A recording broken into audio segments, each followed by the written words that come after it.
explain to you what I'm going to share my screen and going to bring up the assignment for today, which here it is.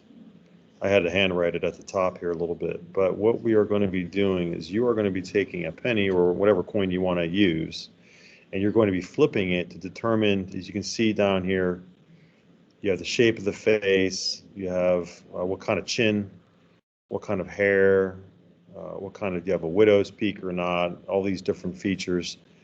And there's quite a few of them to get through here, but it's pretty simple what you have to do.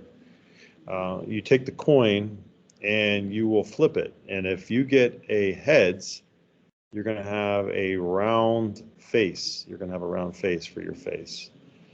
If you flip it again and you get a tail, you still are going to get tails. You're still going to have a round face, but you'll circle this one, this trait or this trait if you have either two heads in a row or a head and a tail. You're going to circle either one of these.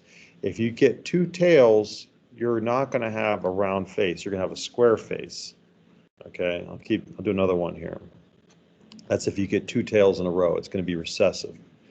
Then for the chin, okay, if you flip your coin and you get a heads, and then you flip it again and you get another heads, you're going to have you're not going to have a cleft chin. Okay. Again, the same thing, if you flip it and then you get a heads and you flip it and you get a tails, you're not going to have a cleft chin. But if you get two tails, you're going to have like a little dimple in your chin.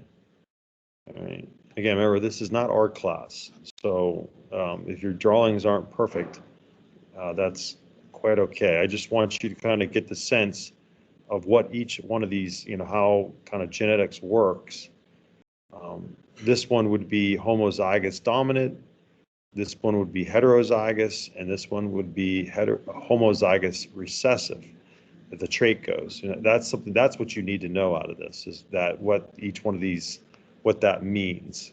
Homozygous, heterozygous, and homozygous recessive, homozygous dominant, homozygous recessive, and heterozygous, having both traits. Remember, we have one trait from mom, one trait from dad, and they can either be dominant or recessive, or they can be both dominant, they can both be recessive, and that's the point of this. And each one of these different features, okay, so let's go down here, the length of the eyelashes. So if you have a heads and you flip it again, you get a heads, it's gonna be long eyelashes. You flip it, you get a head and you get a tail, long eyelashes.